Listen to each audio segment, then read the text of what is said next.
Bien, entonces, buenas tardes. Eh, es un honor darles la bienvenida a este espacio de diálogo y reflexión en el marco del Congreso Internacional sobre el mundo árabe, islámico y occidente en su cuarta edición. En mi nombre y en el nombre de todos los coordinadores de este congreso, agradezco profundamente su presencia, su tiempo, su disposición para compartir su conocimiento y experiencia en este tema tan relevante que es el tema de Al-Andalus como puente cultural.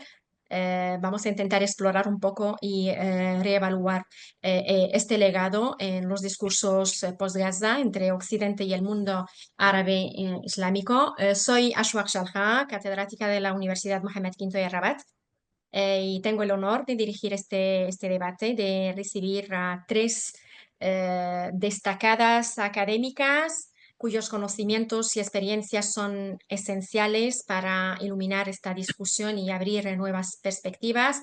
Tres destacadas académicas expertas en la materia. La profesora Umama Awad de la Universidad Mohammed V de Rabat, la profesora Teresa Velázquez de la Universidad de Barcelona y la profesora Lola Bañón de la Universidad de Valencia.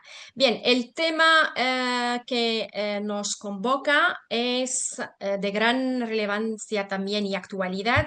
Y es un tema que exige reflexión profunda y exige diálogo abierto.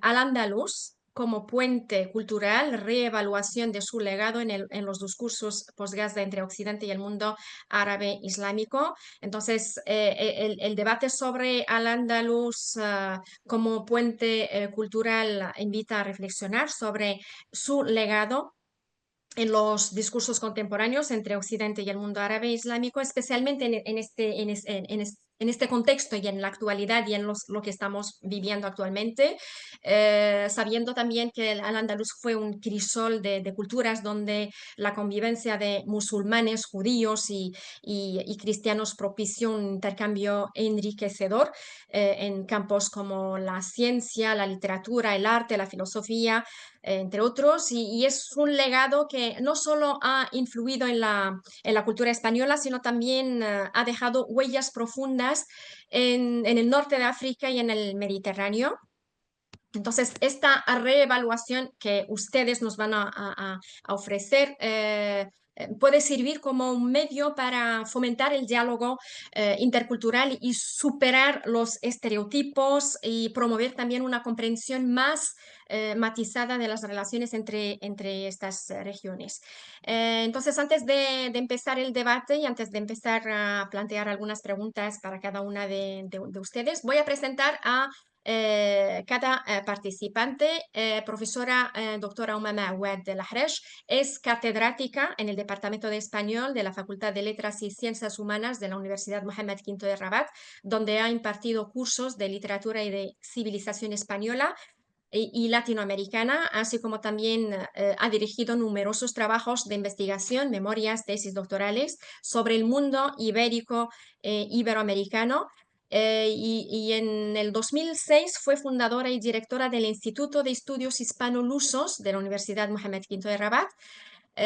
Fue embajadora del Reino de Marruecos en el Perú y Bolivia de 2008 a 2016 y embajadora en Panamá de 2016 hasta finales del año pasado. Ha sido también miembro del Consejo Superior de Educación, del Comité Averroes marroquí-español y del Comité Mixto Interuniversitario Marroquí-Español y de diversas asociaciones y grupos de investigación marroquí, español y latinoamericano. Y es autora de numerosas obras y artículos, tanto en español como en francés y árabe, sobre literatura española, diálogo cultural entre el mundo árabe y el mundo ibérico y iberoamericano con relación a la cuestión de género. Es miembro actualmente del patronato de la Fundación Tres Culturas del Mediterráneo en Sevilla y ha recibido muchas condecoraciones, entre ellas condecoración ciudadana ilustre de Andalucía, otorgada por la Asociación Española Paz del Mundo en el año 2000, otra condecoración de la Federación Palestina del Perú por los esfuerzos permanentes en la difusión de la cultura árabe y apoyo a la causa palestina en Perú en el 2013, y una lista tan larga de condecoraciones y premios y aportes al tema y a otros temas. Entonces, no nos dará tiempo, si abrimos este paréntesis, no lo vamos a poder cerrar. Entonces, un placer tenerte entre nosotras, profesora Umama. Doctora Teresa Velázquez García Talavera es catedrática emérita de la Universidad Autónoma de Barcelona, es catedrática de periodismo en la Universidad Autónoma de Barcelona, donde dirige el grupo de investigación Laboratorio de Prospectiva y Recerca en Comunicación, Cultura y Cooperación. Su trabajo se centra en teorías de la comunicación, semiótica y análisis del discurso, con un fuerte énfasis en la comunicación, cooperación y desarrollo para el cambio social. Además, es presidenta del Observatorio Mediterráneo de la Comunicación y coordinadora académica del Máster Erasmus Mundus Plus, Mediación Intermediterránea. La profesora Teresa Velázquez ha realizado estancias invitadas en 23 universidades de Europa y Latinoamérica, lo que refleja su compromiso con la investigación y el intercambio académico internacional, y su labor contribuye significativamente a la comprensión de la comunicación en contextos multiculturales y a la formación de profesionales en el ámbito periodístico. Su experiencia también seguramente va a aportar mucho a este debate. Doctora Lola Banión Castellón es profesora de periodismo en la Universidad de Valencia, donde imparte asignaturas sobre informativos de televisión y comunicación corporativa, así como en un máster sobre violencia de género, con 25 años de experiencia como periodista en Radio Televisión Valenciana. Se especializó en información internacional y es miembro del Consejo Rector del Instituto Valenciano de Cultura y del Consejo Consultivo de la Fundación Asamblea Ciudadanos y Ciudadanos del Mediterráneo. Doctora Banión ha recibido también varios premios, incluyendo el premio de la Asociación de Periodistas y Escritores Árabes en España en el 2014 y el premio Amnistía Internacional a la Defensa de los Derechos Humanos en el 2017. Y su trabajo destaca por su compromiso con la defensa de los derechos humanos, la cobertura de temas relacionados con el mundo árabe, reflejando su profunda relación con la cultura y sociedad palestina. Su labor académica y periodística contribuye a una mayor comprensión de los conflictos en la región mediterránea.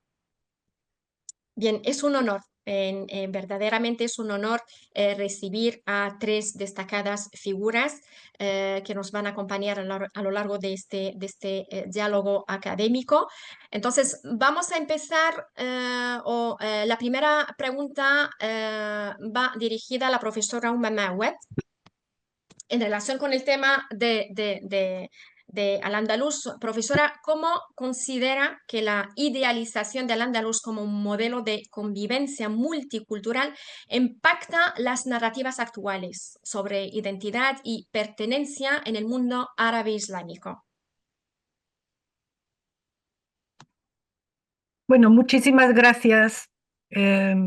Buenas tardes a todas.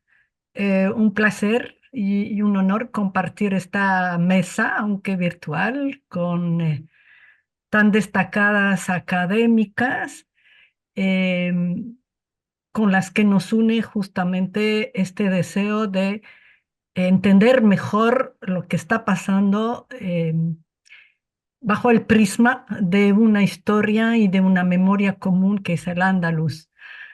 Gracias, Ashwaq, por también tu presentación. Yo quería añadir una pequeña distinción que has olvidado, que para mí es una gran satisfacción y un gran honor, o sea, eh, es haberte tenido como alumna y discípula. Los docentes ya saben que al final de todo lo que nos deja tanta satisfacción después de tantas horas es ver cómo nuestros alumnos se desarrollan en la vida. Y Ashwak es una de mis mayores satisfacciones. Muchas gracias, Ashwak. A usted. Y entonces voy a tratar, primero también, quiero también agradecer a los organizadores de este congreso. Me parece muy pertinente el planteamiento de este congreso internacional eh, entre el occidente y el mundo árabe islámico. Muchísimas gracias. Y decir, entonces, para contestar a tu pregunta, quiero de entrada decir que el mundo como el occidente, el mundo árabe islámico, no es monolítico, como tampoco occidente es monolítico. Y, por ejemplo, si tomamos España, para mí España no es representativa, sobre todo, por ejemplo, si tomamos incluso la actualidad, lo que está pasando en esta tragedia del Medio Oriente, vemos que la sensibilidad que tienen los españoles, que sea el gobierno, que sea el pueblo, difiere mucho de la sensibilidad de otros países, incluso vecinos, un poco más al norte, a veces más también al este, y pasa igual eh, para nuestro mundo al que pertenezco, el de mi región, de la región árabe y el mundo musulmán. Entonces, para contestar a tu pregunta, a mí me gustaría un poco primero plantear que el tema del Andaluz ha sido eh, visto, y tú lo sabes muy bien, hay un discurso muy común y corriente en las mentalidades, en el imaginario árabe musulmán, de que es un paraíso perdido. El Firdaus el Mafqud, el paraíso perdido. O sea que es una visión muy nostálgica de esta época que a mí no me gusta, la verdad. Yo creo que ha sido una época muy interesante, una época en la que hemos convivido todos juntos, pero es una época de sombras y luces. No todo fue tan ideal como lo ven muchas veces los ojos de algunos, digo, o de muchos más bien, árabes y musulmanes. De la misma forma que hay de parte de algunos occidentales también una denegación de que esto, o sea, el Andaluz ha sido un pequeño paréntesis y lo vamos a cerrar y pasar a otra cosa. O sea, en España ya hubo también muchos historiadores y se siguen publicando hasta hoy algunos libros y está también en la mente de la gente que ya España nunca, o sea, no tiene que importarle esta historia.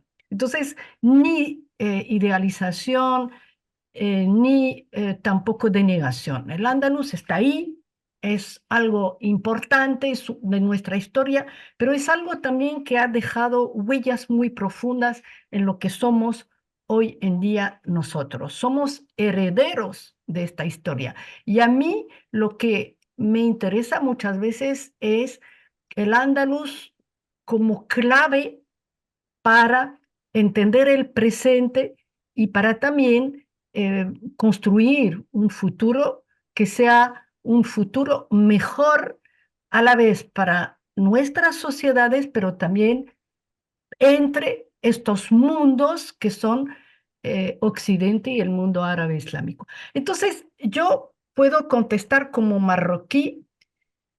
¿Qué es lo que supone hoy en día para nosotros los marroquíes? Lo puedo contestar de forma un poco, vamos a decir, para los marroquíes, porque si vemos lo que dice la Constitución nuestra de 2011, la nueva Constitución, no sé, ¿se ve al revés o se ve bien? No, no se ¿Sí? ve bien. hay en el preámbulo algo que es muy importante, que nos define a nosotros los marroquíes y que dice lo siguiente. Hablando entonces del reino de Marruecos, dice que hay que preservar su diversidad. Es muy importante, su diversidad, su identidad nacional, pero una unidad, dice, plasmada por la convergencia de sus componentes árabe-islámico, amazigh, o sea, bereber, y sahariano-hasaní, y alimentada y enriquecida por sus afluentes africano-andalusí, que esto es importante, andalusí, hebreo y mediterráneo. Entonces, los marroquíes, esta es nuestra Carta Magna, nos identifica como herederos andalusí, de la época andalusí. Y yo no conozco otro país árabe musulmán que tenga o sea, que tenga en su identificación como ser también andalusí, ser hebreo, ser, etcétera, heredero de esta historia multicultural y multireligiosa. Lo que sí quiero un poco decirles que en contra de lo que decía de que no es el mito del Andaluz, no debe existir ni como algo positivo ni como algo negativo, yo creo que es una construcción de los nacionalismos que se basan sobre el rechazo y sobre una pretendida pureza de raza, de nación, y que trata muchas veces de extirpar de sus identidades plurales algunos componentes. Lo vemos, por ejemplo, en Occidente y hoy en día en la actualidad lo que está pasando a mí me preocupa mucho cómo crece la extrema derecha, es portadora de estas, estos sentimientos de xenofobia, de miedo al otro. Pero también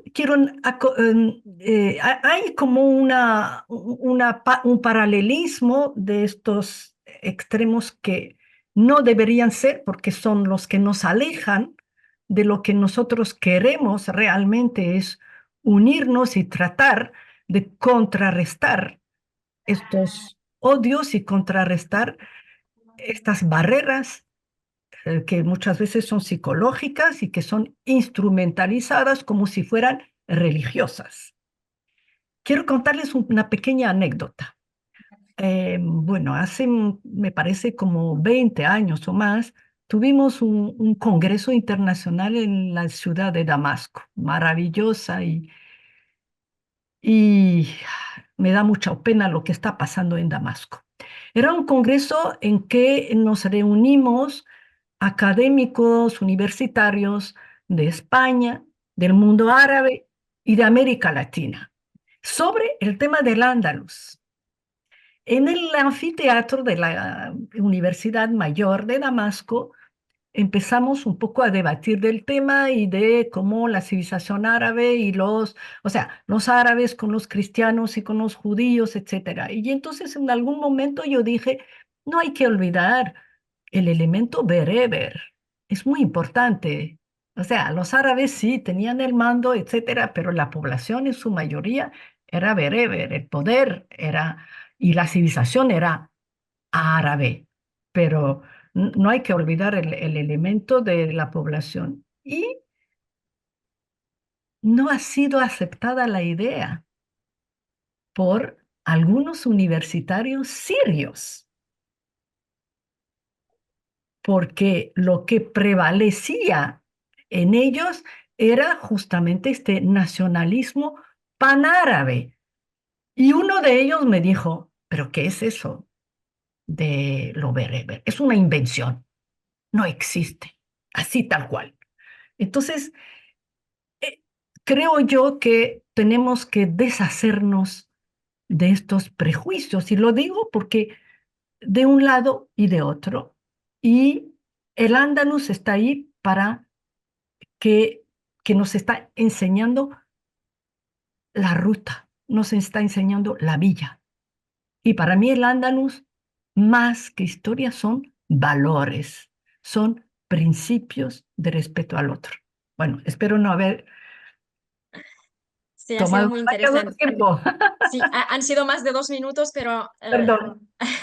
No me los bien. puedes retirar para lo otro. Sea, vale, ok. Entonces es que es muy interesante lo que dice profesora Umama y lo que van a decir los demás, porque cuando los especialistas hablan tenemos que escuchar y aprender.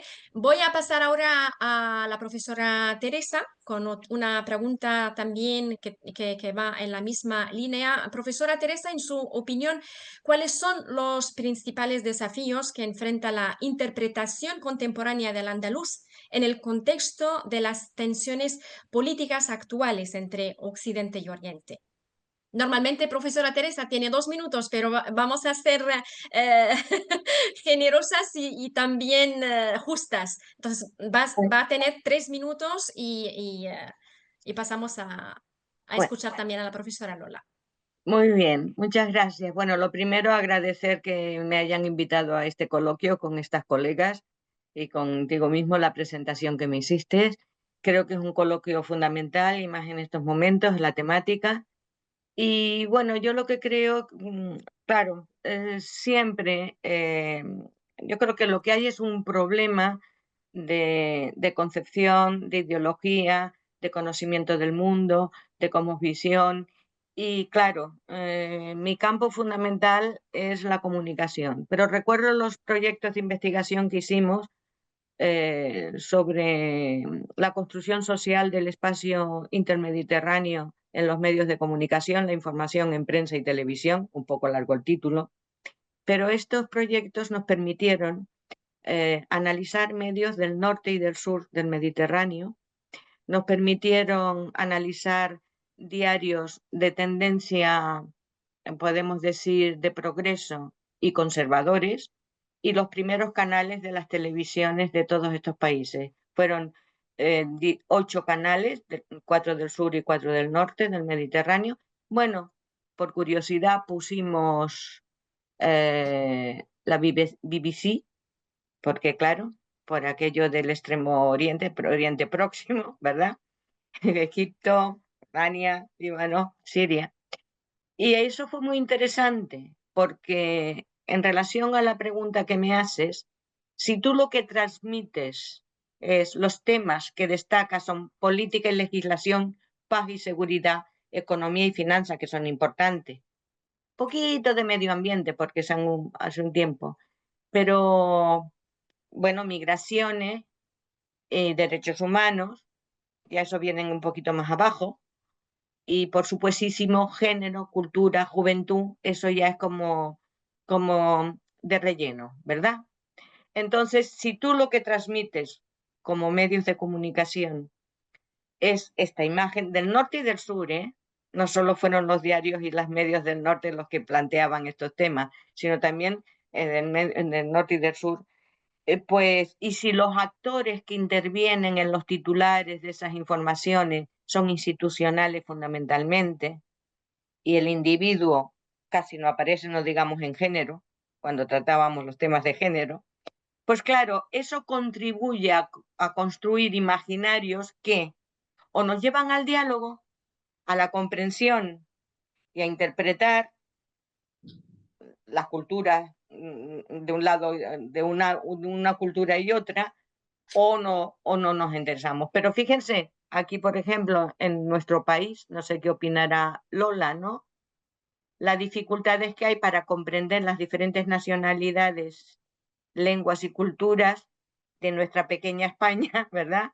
Pues imaginaros qué significa este intercambio cultural. Quisiera decir, si tengo tiempo, también apuntar aquellas 3 instancias como son el proceso de Barcelona, Unión por el Mediterráneo, política de vecindad de la Unión Europea y también la Alianza de Civilizaciones, que como que se ha perdido por el camino.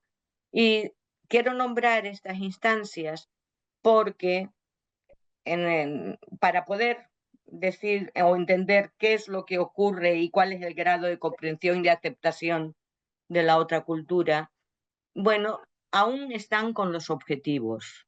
Algunos se han ido cumpliendo, pero fundamentalmente son objetivos que queremos alcanzar y parece que nunca llegamos a alcanzarlos. Tengo que decir que también hay muchas instancias, instituciones, como puede ser la Fundación Ana Lin, el Instituto Europeo del Mediterráneo aquí en Barcelona, la Fundación Tres Culturas en Sevilla, etcétera, que también, diríamos, contribuyen, y otras organizaciones que no he nombrado, aquí se han nombrado otras en las presentaciones nuestras, ¿no? Que también de una u otra manera intentan contribuir. Pero miren, y como una pequeña nota a pie de página, yo creo que una labor para poder interpretar o que llegue a la mayoría de la gente la cultura o las otras culturas podían ser las producciones audiovisuales, por ejemplo. Yo recuerdo una serie egipcia que se llamaba La Tía Nur, magnífica, que se pasó por las televisiones nuestras, por aquí. Las de Siria os acordaréis de las televisiones históricas porque no les dejaban hacer otro tipo de temática, o hoy las turcas. Pero fíjense de qué manera estas series te pueden acercar también en una sociedad que es la sociedad red, que todo el mundo va con las redes y no va y todo lo que se transmite por las redes. Y luego quiero otro matiz que de una u otra manera tiene que ver con con la vicedirección que tengo en la revista de SIGNI de la Federación Latinoamericana de Semiótica, que el número 40 fue dedicado al Mediterráneo y a la interculturalidad. La pueden consultar en designifels.net, se pueden bajar todos los números. Ese número es un número que intentó, porque en América Latina hay la señora, la doctora Ouma, lo sabe porque ha sido entendido que ha estado de Embajadora.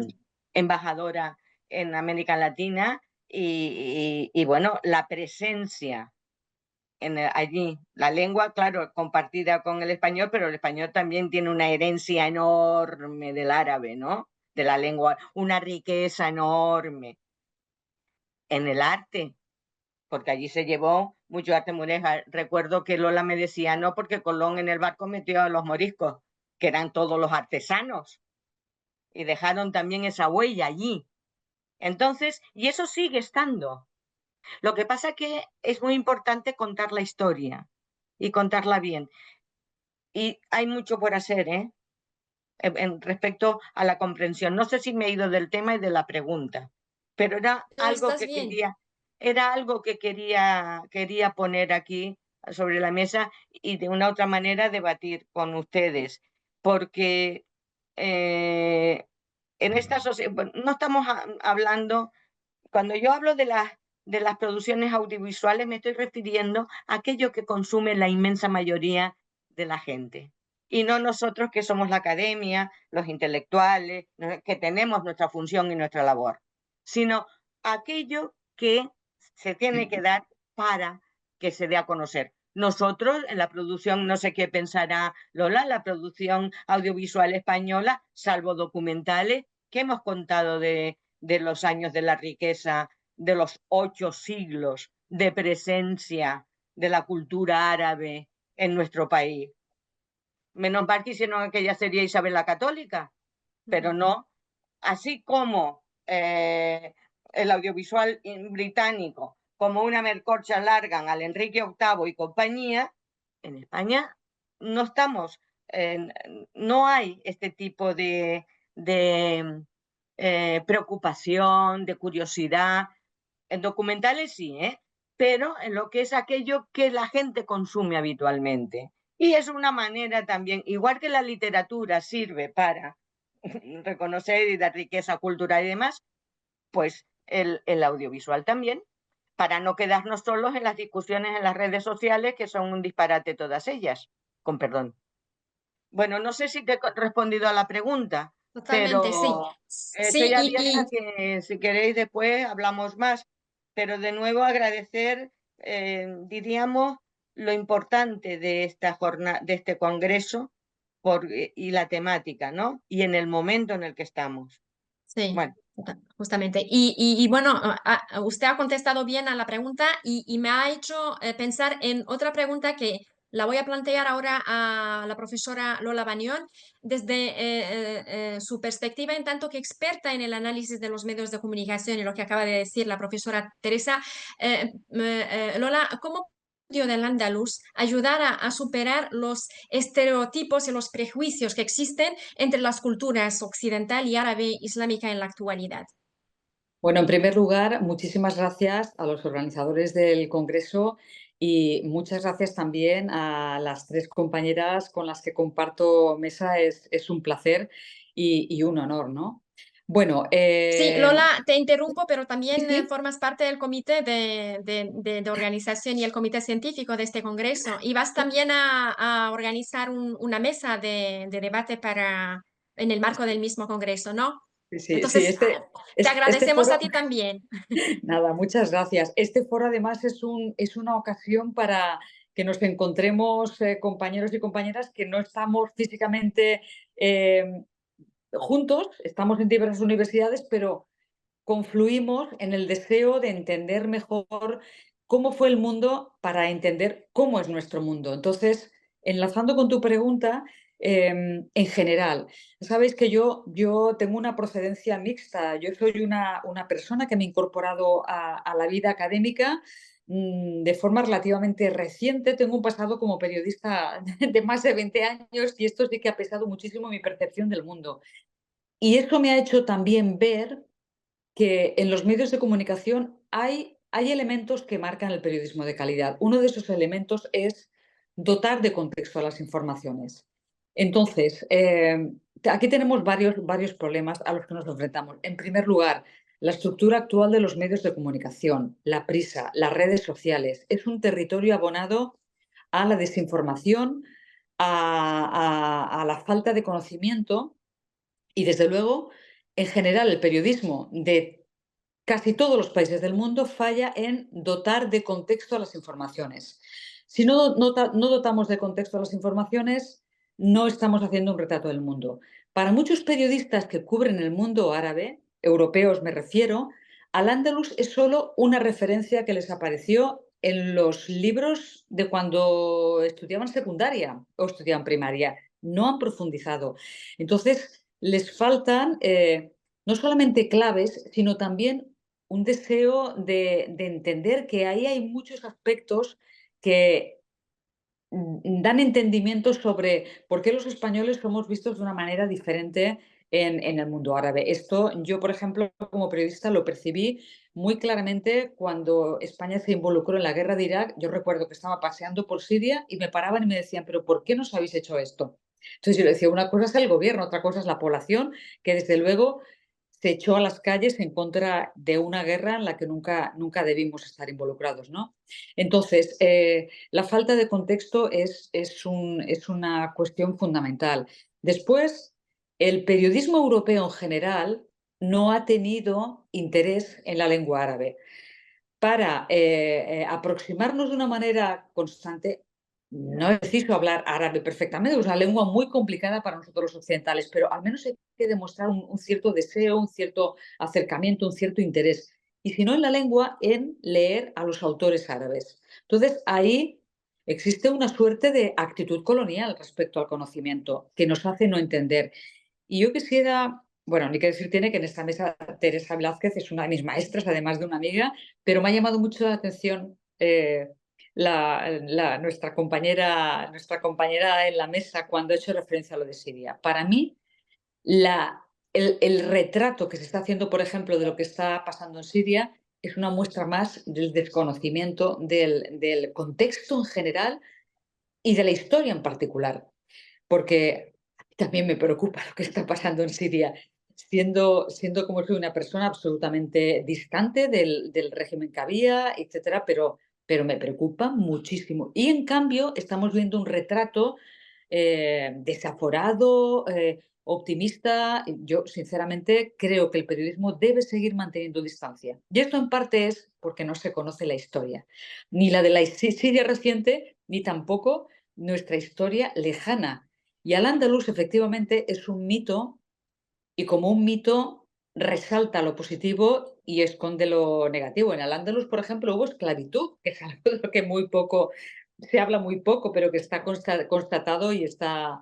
Es decir, efectivamente no fue todo tan perfecto, pero sí que es verdad que es un mito histórico que tiene mucha fuerza y que nos puede servir para intentar, sobre todo, proyectar un mundo mejor, que creo que también es uno de los trabajos que deben estar siempre presentes en la vida intelectual, no únicamente el análisis. El análisis nos debe servir para proyectar un futuro mejor. Y eso, al final, y última frase, ¿para qué nos debe servir a los periodistas y a los que analizamos el mundo de la información?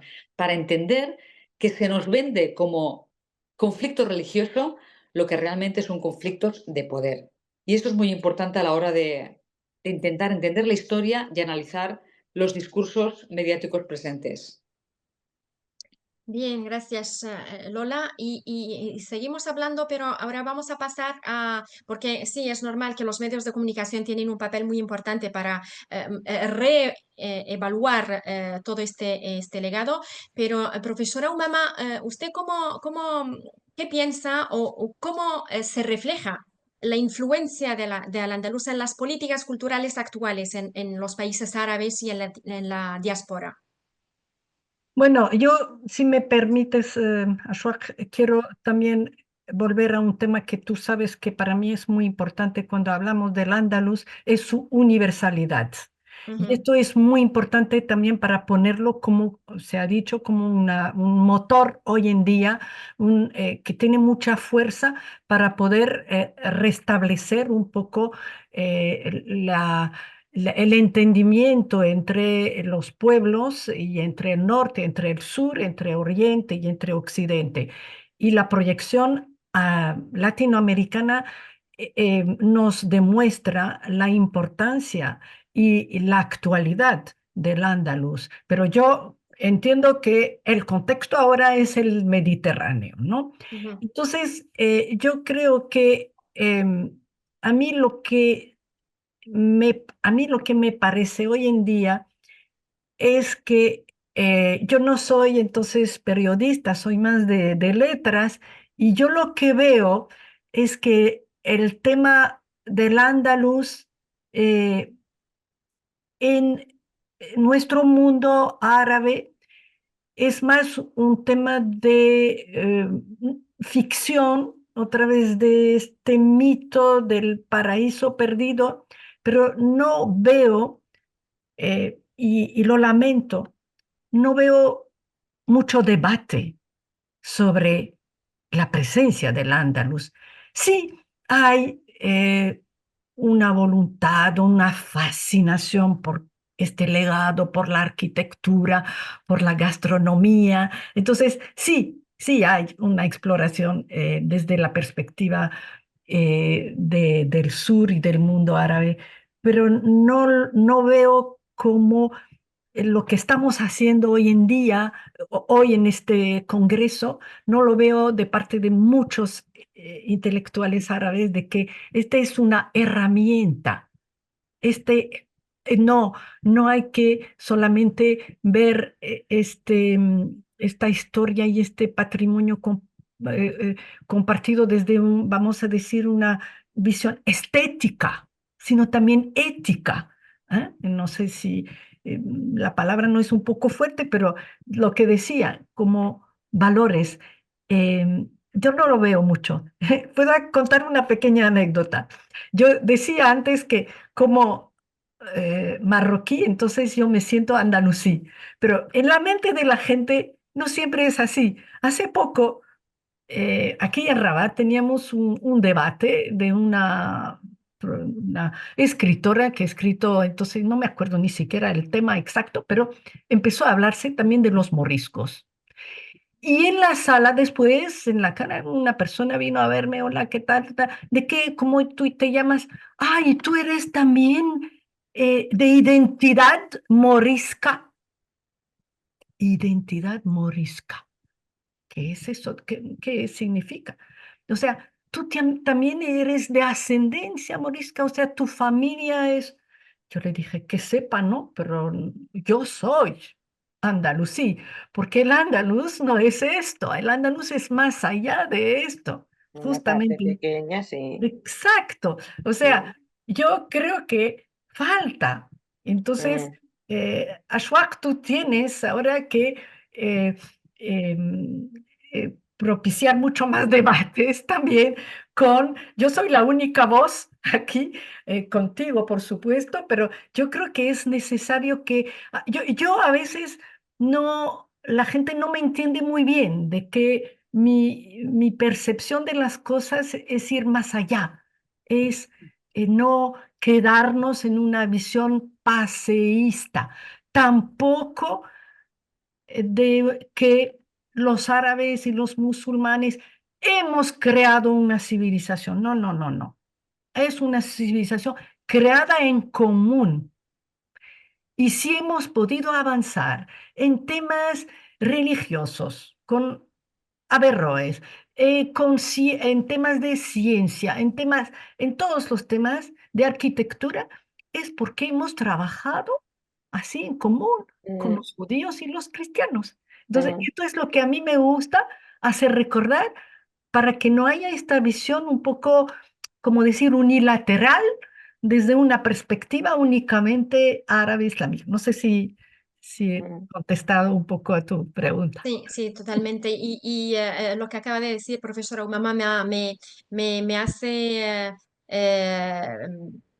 me recuerda lo que ha dicho Montavez y yo la tengo muy memorizada su dicho cuando dijo que reflexionar sobre el andaluz significa en raíz ponernos frente a una parte de nosotros mismos que es también naturalmente parte de un otro. Entonces hay Ujú. una dualidad y al mismo tiempo una alteridad. Bien, entonces paso la palabra ahora a la profesora Teresa para saber su opinión acerca de el impacto que ha tenido la investigación académica sobre el andaluz en las relaciones diplomáticas entre España y los países árabes.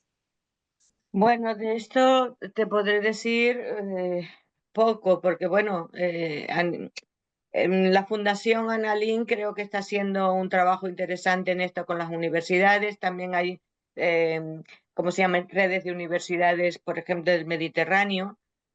Aquel máster que tuvimos de mediación intermediterránea, inversión económica, integración intercultural, fue un ejemplo de este tipo de, Mm. de estudios, de intentar aproximar, porque los alumnos eran de los países del norte y del sur del Mediterráneo, pasaban por 3 universidades europeas, bueno, Ca' Foscari, autónoma de Barcelona, Ca' Foscari, Montpellier, y luego Meknès, etcétera, y iban y venían, hacían prácticas luego por todo el Mediterráneo en empresas y en organizaciones. Creo que ese puede ser un camino, pero yo quiero insistir, esto es muy importante porque, claro, los estudiantes y la investigación en principio, deben hacer avanzar en los procesos de, en este caso, de comprensión y de interacción, etcétera. Pero luego también es importante la sociedad en general, ¿no? Entonces, yo creo que deberían, bueno, hay también a las universidades mediterráneas, internacionales, ¿no? Pero que creo que sería interesante potenciar este tipo de, de estudios académicos que tienen una proyección, diríamos, a la investigación un poco, pero más hacia el mundo laboral, para poder que se integren luego estos estudiantes egresados en la sociedad del norte y del sur. Por eso me refiero más a los másteres, ¿no? Porque luego ya tendríamos los doctorados, que eso ya es la investigación, que también tiene su papel.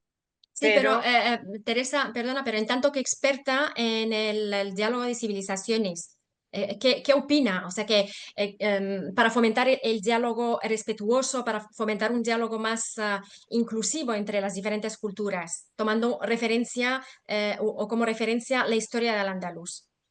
bueno, es que tomando la historia del Andaluz, ¿qué es eso? Un respeto, entre, una cultura de tres culturas, o lo que fuera que hubiera ahí, esto, ¿qué es lo que hay que hacer? Pues yo lo veo aún complicado. Antes dije que todavía estamos en estas grandes instancias supranacionales con los objetivos que se tienen que alcanzar. ¿Qué hay que hacer? Pues ponernos en marcha y procurar que este grado de que la incomprensión, esto es un problema de ideología y de mentalidad. No es solo qué tenemos que hacer para que se comprenda la cultura del otro. Esto empieza en la escuela. En la escuela. Si antes decíamos, yo estoy hablando desde mi perspectiva, que es España, ¿eh? O sea, no estoy en otros lugares. Puede ser que en Francia haya más contacto y más todo como más aceptado.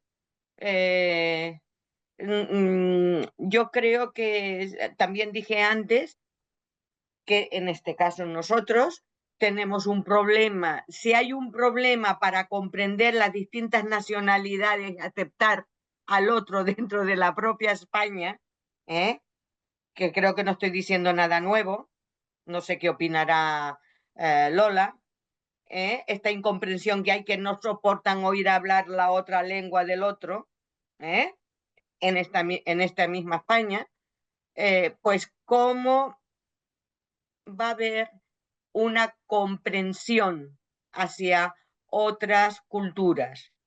Y eso pasa, ya lo dije antes, por labores de quienes son los actores sociales que tienen influencia, los actores que pueden ser organizaciones, que los mismos actores políticos. Antes la profesora habló de la extrema derecha, pues en esas estamos, ¿no? Que es la negación del otro. El otro no existe, que es el que nos está invadiendo. De nuevo, bueno, yo recuerdo, perdonen, que antes decían una multitud y ponían un adjetivo del nombre de la procedencia. Los titulares, ¿eh? Pues mira, nos están invadiendo de nuevo. Se empezaron a hacer críticas, recuerdo, en el Colegio de Periodistas de Barcelona, hacíamos críticas, ¿qué es esto que está ahí, que se dice? Entonces ya dejaron de utilizar ese concepto. No sé si Lola recuerda estos titulares de prensa, Sí, que sí. vienen aquí, no sé cuántos mil, vienen invasión. Eso es muy importante. Sobre eso es lo que tenemos que trabajar para poder responder yo a tu pregunta, que es la mentalidad, la cultura, y eso se empieza desde pequeño. Pero claro, tienes que tener a gente formada, de ahí que decía que mejor los másteres, que los doctorados van por otro lado, para formar a personas técnicas capacitadas para poder entrar en el espacio de lo social y poder influir en la sociedad. Pero esto es muy lento.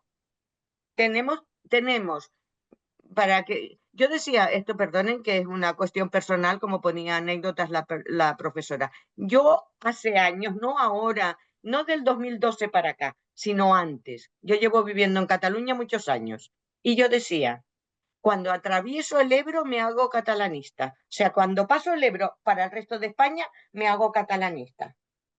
¿Por qué?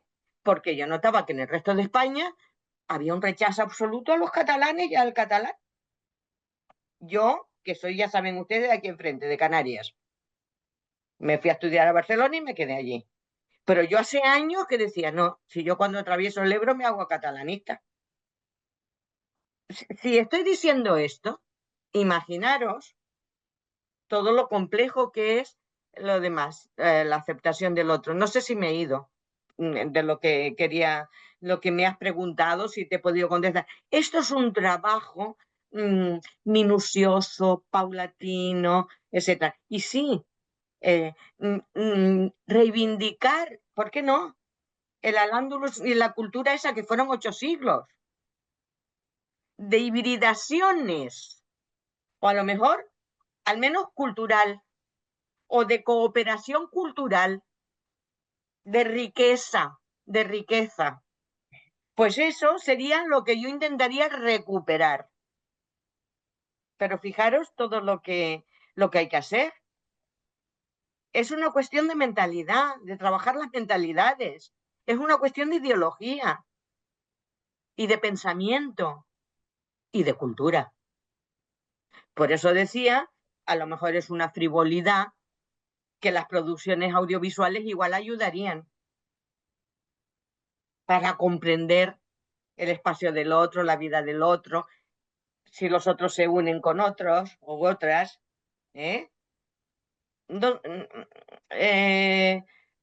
Y claro, ¿por qué aún estamos con objetivos por cumplir? ¿Por qué? Es una pregunta que me hago. ¿Desde cuándo están todas estas instancias con todas las propuestas y los programas y no sé qué? Sí que se han ido haciendo cosas. Claro, tenemos los forums de la cultura, que por un lado es el cultural y por el otro es el político, que vienen todos los ministros a los foros en los distintos sitios que se han hecho. Eso también son foros para. Pero luego se queda ahí todo. Luego eso no entra, no impregna a nuestras sociedades. ¿Me explico? Es decir, tú decías antes los prejuicios y los, ¿cómo decías? Aquello que te ponen etiquetas. Estereotipos. Estereotipos. ¿Por qué? Porque no hay una labor de trabajo cultural y educativa para esto. Porque el otro nos viene a invadir, nos viene a cambiar nuestras costumbres, nuestra manera de vivir. Pues si la riqueza está en el intercambio, así se avanza, así avanza la cultura y así avanzan los pueblos. Sí, bien, Lola, ¿tú qué piensas de este tema? Porque tenemos que aprovechar de esta relevancia de Al-Ándalus en la construcción de puentes culturales entre Occidente y el mundo árabe islámico hoy en día, en estos tiempos de tensión. Entonces, ¿cómo se puede o cómo podemos servirnos de esta historia, de esta cultura andalusí como un modelo para este diálogo intercultural? Sí, yo creo que efectivamente estamos en un momento muy complicado, en un contexto internacional en ebullición, donde es muy difícil emprender iniciativas de entendimiento. No obstante, lo que está claro es que desde los medios de comunicación, desde la academia, desde los actores sociales que generan, como bien decían las compañeras, ideología, valores, debemos tener una posición activa. Y eso pasa también por diagnosticar lo que está ocurriendo en nuestras sociedades. Nuestras sociedades tienen... ¿Sí? ¿Me escucháis? No, perdón. Ah, sí. Sí, No, sí, nuestras Lola, sí, sociedades, claro. Claro, las nuestras. sí, sí, tenemos un problema de, como decís, de percepción del otro. Tenemos un contexto económico, político muy crispado, fomentado además por los medios de comunicación, que son los actores de representación de lo que es nuestro mundo. Y muchas veces lo que representan no es la realidad del mundo, porque yo que he estado esta semana pasada en FED, junto a esas representaciones de desentendimiento, los pueblos tienen amplias áreas de entendimiento y esto no aparece ni en los medios, pero atención, tampoco aparece en la academia.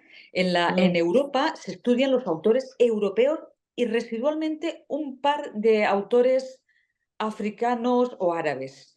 Al revés, hay más apertura, pero tampoco es un 100% de hibridación intelectual. Entonces, hemos de hacer, igual que se hacen los estudios de género, donde obviamente, como de manera natural las mujeres no aparecemos, hay que implementar políticas de representación para que las mujeres estemos presentes en consejos de administración, en entidades, también en los programas de estudio debe haber una voluntad clara y eficaz de representación intelectual de autores de todas las partes del mundo, o por lo menos en nuestro Mediterráneo, que en las universidades del Mediterráneo Norte estén los autores del Mediterráneo Sur y viceversa. Esto es fundamental. Luego hay una cosa muy importante también, que también las compañeras han hecho referencia directa o indirecta, y es el lenguaje. El lenguaje. Yo, desde mi punto de vista, muchas veces no le damos la importancia que creo que tiene, y es que en la formación ideológica y de valores, el primer punto siempre es el lenguaje. El lenguaje construye.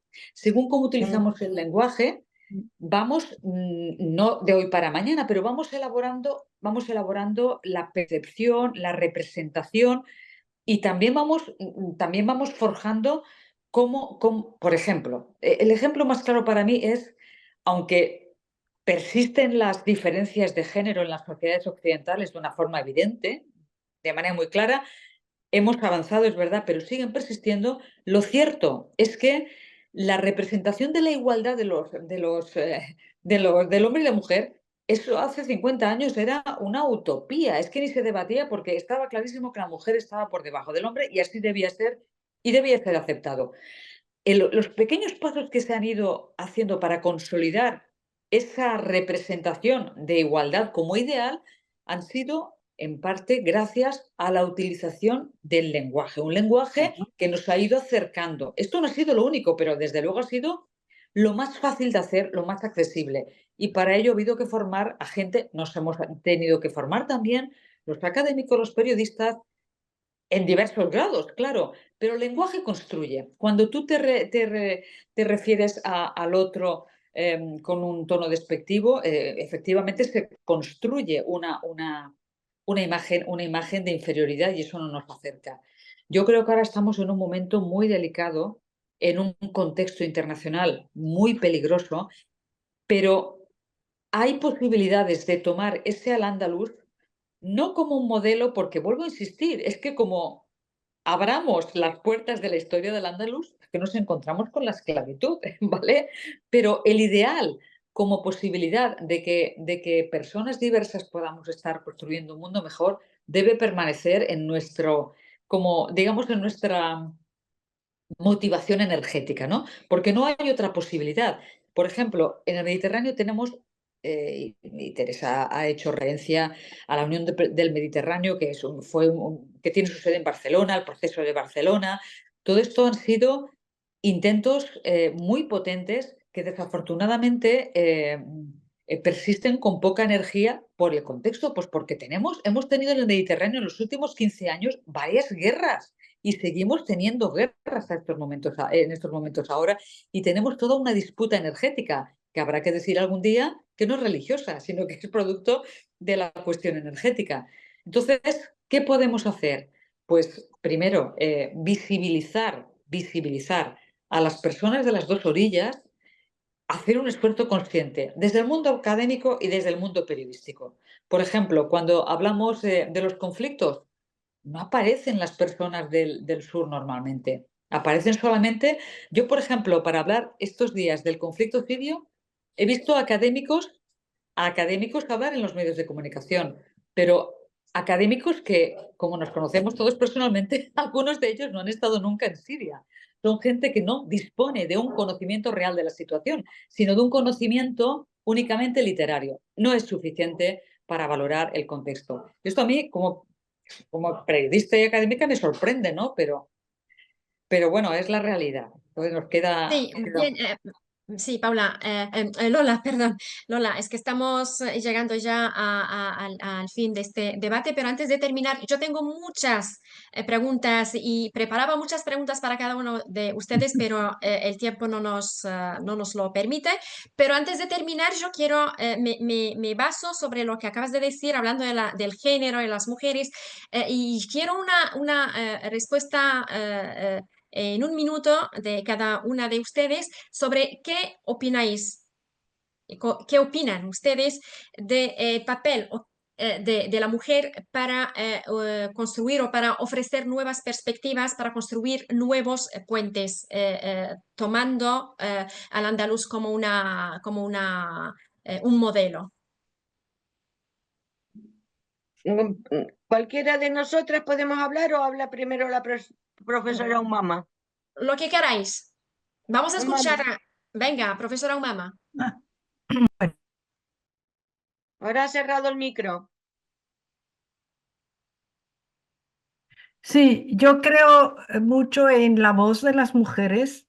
Yo creo que nosotras sabemos la importancia de, como siempre hemos sido minoría, sabemos que tratamos el tema también de la diversidad de otra forma. Creo muchísimo en ello y yo quería entonces añadir algo a lo que se ha dicho hasta el momento de que em, hay que ampliar justamente este conocimiento del otro, tomando como base el andaluz a un público más importante. Esto es fundamental, yo creo. Y hay un otro elemento del que no se ha hablado y quizás que tenga que ver también con que la mujer puede aportar, es el tema de la religión. Como las religiones son muy masculinas y entonces en estos conflictos que hay hoy en día se ha instrumentalizado las religiones y el Andaluz está para mostrarnos que podemos convivir con diferentes religiones. Esto es muy importante. Yo acabo de leer algo que me dio muchísima rabia. El retroceso en las mentes, y creo que es un periodista o académico, no me acuerdo si era periodista académico francés, que hablaba de cómo hay que preservar la civilización judeo-cristiana, o sea, expulsando a los árabes musulmanes. Es como se ha escrito la historia y se ha querido expulsarnos a nosotras las mujeres. Y a Muchas los gracias. indios, Gracias, y a los profesora. Sí, hindúes, y señora a Teresa. todos. Bueno, yo, mira, precisamente ahora se nos ha concedido un proyecto sobre que queremos trabajar sobre la voz de la mujer marroquí, migrante, y yo creo que las mujeres, de la misma manera que es probable, como siempre, que para solucionar los problemas económicos, si tienes una mujer ministra de Economía, se solucionan mejor, de la misma manera creo que la mujer dentro de su propia evolución y formación y demás, puede ser un elemento clave de transformación de mentalidades. La mujer de un lado y del otro, de las distintas culturas. Yo lo creo. Son un motor, han estado invisibilizadas a lo largo de la historia, las artistas, las escultoras, las pintoras, las literatas, etcétera, han estado invisibilizadas. Ahora empezamos a reconocer, empiezan a salir, que son de antes. Pues lo mismo digo, siempre, esta quizás es no una esperanza, porque en lenguaje científico no tenemos que hablar de esperanza, ¿no? Pero sí una cierta convicción, ¿no? De que creo que la mujer tiene un papel importante en esta transformación de las mentalidades, inclusive para la guerra. No sé si un poco es esto, pero sí que creo que es importante. Y lo vamos a ver en los resultados de esta investigación, porque serán redes sociales, los motivos de las migraciones, las percepciones, no sé qué, y la voz de las mujeres, ¿eh? En reuniones de grupo, en conversaciones, etcétera. Y eso será muy importante para saber de qué manera, es que además conocer cómo es su vida cotidiana y cómo pueden influenciar y cambiar también, y cambiar estereotipos, porque claro, en fin, no sé, yo creo que el papel de la mujer es importante. Por Igual soy supuesto. un poco tengo un poco de ilusionismo, pero creo que sí que será importante. Y como Vale. decía antes Lola, es que es verdad, en los años 50 la mujer aquí no servía para recordar la publicidad de los años 50. ¿En qué papel ponía la mujer? Bueno, pues, y mira cómo estamos ahora. Bueno, son 74 años más de los 50, pero son procesos. Y en esto también es un proceso. Y sobre todo porque se empieza a hablar, a visibilizar, no tanto hablar, como a visibilizar, porque investigaciones hay, artículos científicos escritos, libros escritos, pero empezar a debatir públicamente en foros, en demás, esto dará su resultado. Bueno, creo. Sí, Lola. Sí, bueno, evidentemente de entrada hay que decir que las mujeres no tenemos la exclusividad de la buena gestión ni de ser las salvadoras del mundo. Eso vaya por delante porque muchas veces en este tipo de cuestiones hay que decirlo. Hay mujeres que llegan a los cargos y demuestran su ineficacia. Lo que ocurre es que hoy en día, ahora mismo, la única perspectiva capaz de aportar una visión diferente a la construcción de un nuevo mundo es la ideología de género. Y cuando me refiero a la ideología de género me refiero a los procesos de valorización de la voz femenina. Esto es fundamental. ¿Y por qué las mujeres entendemos mejor los procesos de exclusión? Porque nosotras mismas hemos sido excluidas. No porque seamos intelectualmente superiores, no, nada de eso, no. Ni somos superiores ni queremos pretenderlo. Queremos sencillamente ser reconocidas como iguales, porque mucha gente confunde que cuando decimos esto lo que queremos es establecer un nuevo orden donde nosotras somos las jerárquicamente superiores. No. La ideología de género lo que quiere es restañar el equilibrio. Entonces, nosotras, al ser protagonistas de la exclusión, entendemos, por ejemplo, la exclusión de los emigrantes, la exclusión del otro, de la otra, y creo que eso nos da, por lo menos, recursos para intentar construir un mundo más igualitario, que es el único mundo posible en paz. Y, desde luego, visibilizar los liderazgos femeninos.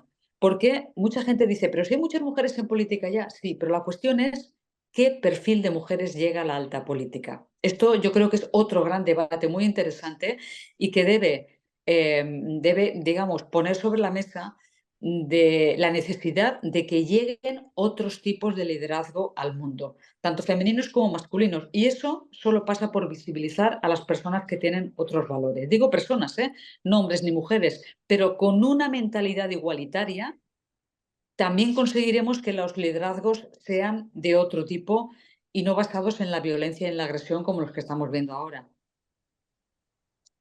Bien, entonces muchísimas gracias, distinguidas doctoras, por compartir sus valiosas ideas y reflexiones en este debate.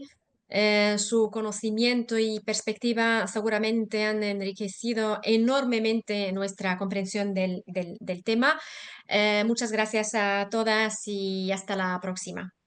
Muchas gracias. Muchas gracias. Adiós. Gracias, Ashwaq. Vale. Gracias a ustedes por aceptar la invitación. Adiós. Adiós.